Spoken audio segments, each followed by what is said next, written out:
नमस्कार, मैं हिमांशी अरोड़ा। स्वागत है आप सभी का जस्ट इंडिया में। चलिए रुक करते हैं आज की खास खबरों की ओर। खबरों के प्रायोजक हैं आरोग्य मास्क लगाएं, कोरोना से सुरक्षित रहें। Kamal Chalk Industries, a trusted school of chalk, manufacturers and suppliers of chalk, color chalk, duster, mask, sanitizer, etc. Asian colour coated इस्पात लिमिटेड, आपका विश्वास हमारी पहचान। मेडिफिर international, taken a step to keep you safe from corona virus. रंज किया showroom in Rohtak and Bahadurgarh. Showroom पर आएं, टेस्ट ड्राइव लें और गाड़ी बुक कराएं। गोहाना पहुंचे बीजेपी के पूर्व मंत्री रामविलास शर्मा ने बड़ौदा उपचुनाव को लेकर कहा कि ये लड़ाई बड़ौदा की नहीं, हरियाणा की है। बीजेपी उम्मीदवार योगेश्वर दत्त अब की बार भारी बहुमत से जीतेंगे। रामविलास शर्मा ने कहा, हरियाणा खेल और खिलाड़ी की धरती है। यहाँ लड़के ही नहीं, लड़कियां भी कमाल करती हैं। खिलाड़ी और सैनिक देश की शान होते हैं, उनके खिलाफ बोलना शोभा नहीं देता। कांग्रेस के नेता अपनी जुबान पर संयम रखें। कांग्रेस भाषा भूल जाती है। कांग्रेस भारत के संस्कार को ना भूले। तिरंगे की शान की खातिर जान देने वालों के लिए अमर्यादित बातें ना कहे। गोहाना से सुनील जिंदल की रिपोर्ट। योगेश्वर दत्त जो हरियाणा की शान है, जो भारत की शान है, खेल, खिलाड़ी, सैनिक और शहीद ये पूरे देश के होते हैं। उनके बारे में छोटी भाषा बोलना ये शोभा नहीं देता। जो हरियाणा की राजनीति में कांटे बचे हुए, बड़ौदा के चुनाव से भाईजान वो सब कांटे निकल जाए।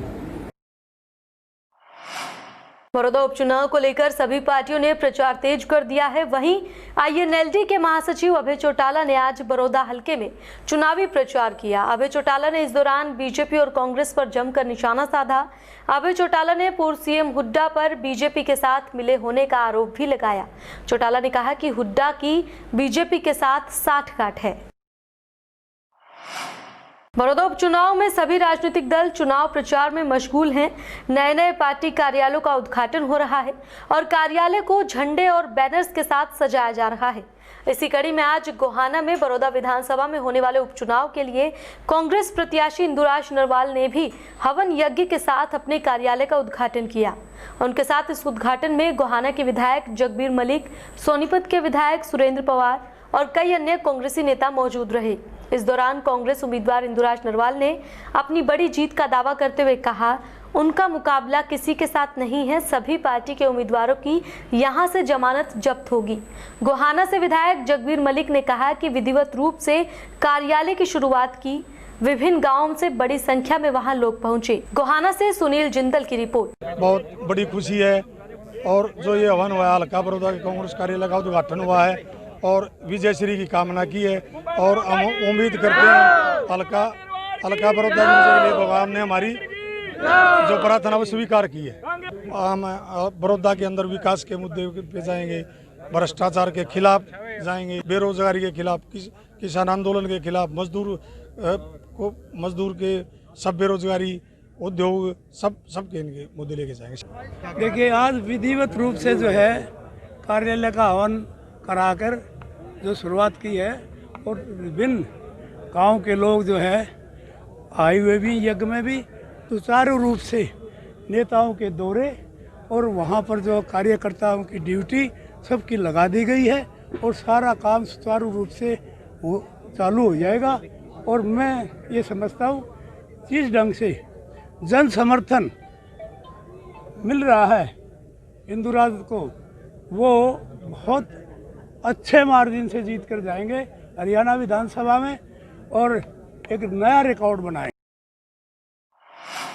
कुरुक्षेत्र के शाहबाद उपमंडल में भारतीय किसान यूनियन के प्रेस प्रवक्ता राकेश बैंस की अगुवाई में शहीद उधम सिंह मेमोरियल हॉल में किसान इकट्ठा हुए और कृषि अध्यादेशों के विरोध में किसानों ने बीजेपी नेताओं का पुतला फूंका और कहा कि जब तक कृषि अध्यादेश वापस नहीं होंगे तब तक इसका विरोध जारी रहेगा। किसानों ने प्रधानमंत्री नरेंद्र मोदी, गृह मंत्री अमित शाह, मुख्यमंत्री मनोहर लाल खट्टर, उप मुख्यमंत्री दुष्यंत चौटाला, अनिल विज, सांसद नायब सैनी, ओपी धनखड़, रतनलाल कटारिया, पूर्व राज्य मंत्री कृष्ण कुमार बेदी का पुतला बनाकर उधम सिंह चौक से शुरू होकर बरारा रोड से होते हुए नई अनाज मंडी लाडवा चौक से होते हुए थाना परिसर के बाहर पहुंचे, जहां पर भारतीय किसान यूनियन द्वारा पुतले का दहन किया गया और सरकार विरोधी नारेबाजी की गई। काले कानूनों को लेके था जो देश में जबरदस्ती किसानों के ऊपर थोपे गए और जो झूठे मुकदमे नारायणगढ़ में किसानों के ऊपर किए गए और जो मुकदमे किसानों के ऊपर किए जा रहे हैं जबरदस्ती आंदोलन को दबाने के लिए, उन सभी को लेके आज का प्रदर्शन था। और अगली रणनीति जो है वो 25 तारीख को हम सभी हरियाणा के सभी जगह जिलों में रावण के पुतले की जगह मोदी जी के पुतले जलाए जाएंगे, क्योंकि ये राष्ट्र विरोधी एक प्रधानमंत्री साबित हुए हैं। पंजाब सरकार द्वारा कृषि कानून के खिलाफ लाए गए प्रस्ताव का किसान संगठनों ने स्वागत किया। फतेहाबाद किसान संघर्ष समिति के संयोजक मनदीप सिंह ने प्रेस वार्ता की और कहा कि किसानों के लगातार बढ़ रहे दबाव के चलते पंजाब सरकार द्वारा कृषि कानूनों के खिलाफ बिल लाया गया है और इससे किसान संगठनों को बहुत बड़ी जीत मिली है। हरियाणा सरकार को भी पंजाब की तर्ज पर फैसला लेना चाहिए और कृषि कानूनों के खिलाफ विधानसभा में भी बिल लाना चाहिए।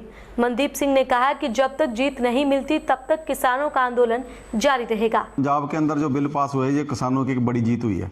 प्रेशर में आकर किसानों के सरकार ने बिल तो पास किया, ऐसे ही हम हरियाणा सरकार पर एक दबाव बनाने की काम करेगा हरियाणा का किसान, क्योंकि ये जो खेती के ऊपर जो 3 काले कानून बने जिससे खेती पूरी तरह चौपट हो जाएगी, इससे किसान यानी सभी वर्ग को प्रभावित करेंगे ये कानून।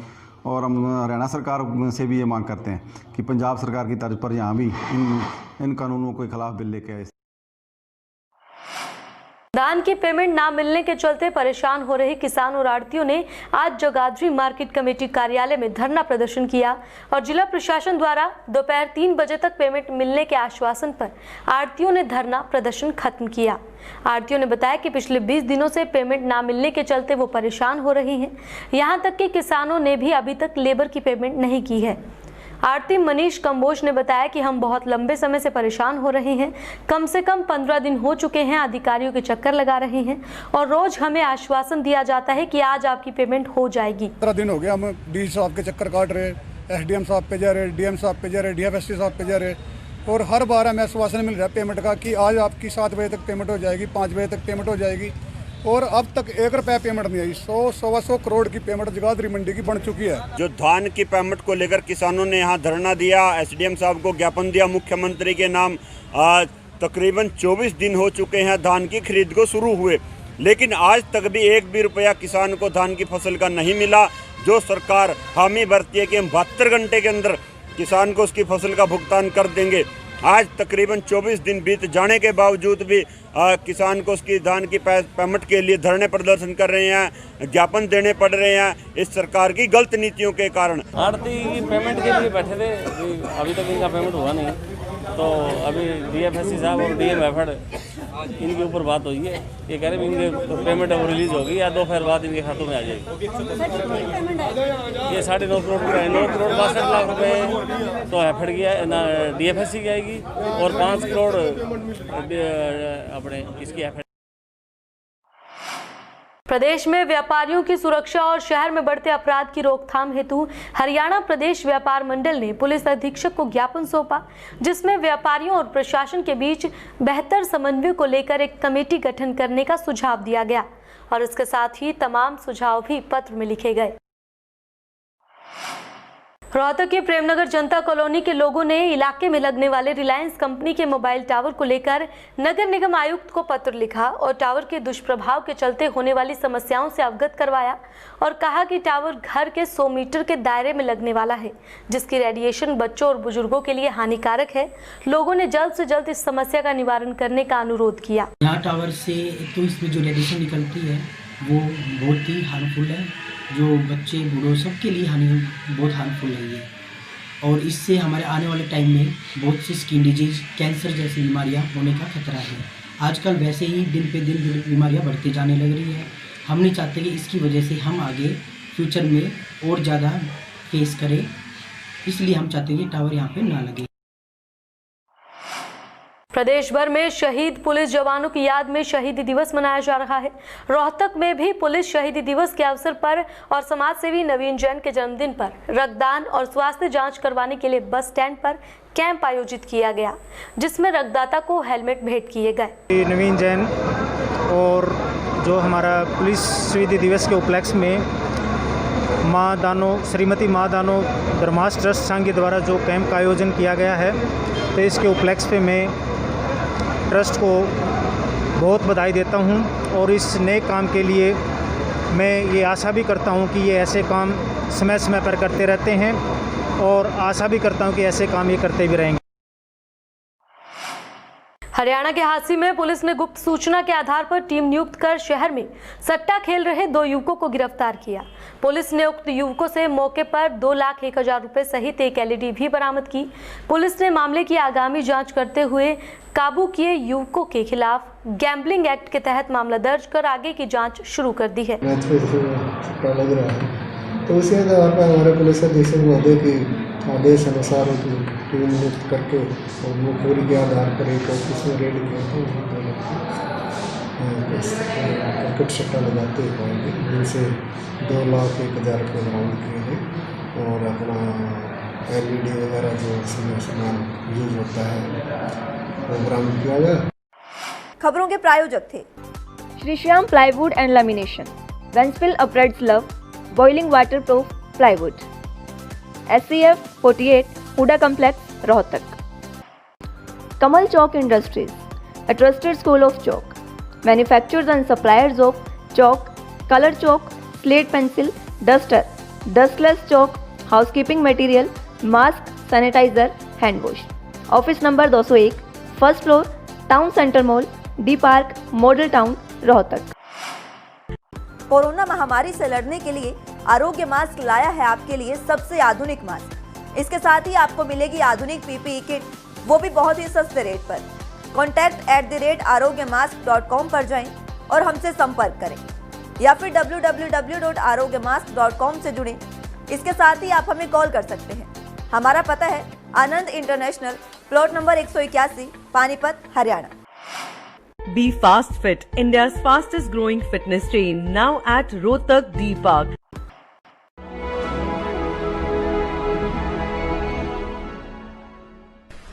चाचा, आपने नया घर बनवाया है तो घर की छत पर कौन सी शीट लगवाई है? बेटा, मैंने अपने घर की छत पर एशियन शीट लगवाई है क्योंकि वो कभी न मिटने वाले ओरिजिनल निशान की चादरें हैं। साथ में ISI का चिन्ह, 5 साल की वारंटी के साथ साथ पैसों का सही मूल्य देने वाली वही इकलौती शीट्स हैं। क्योंकि नाम नहीं, पहचान जरूरी है। फिलहाल इस बुलेटिन में इतना ही, लेकिन बाकी की तमाम खबरों के लिए आप देखते रहें जस्ट इंडिया। नमस्कार।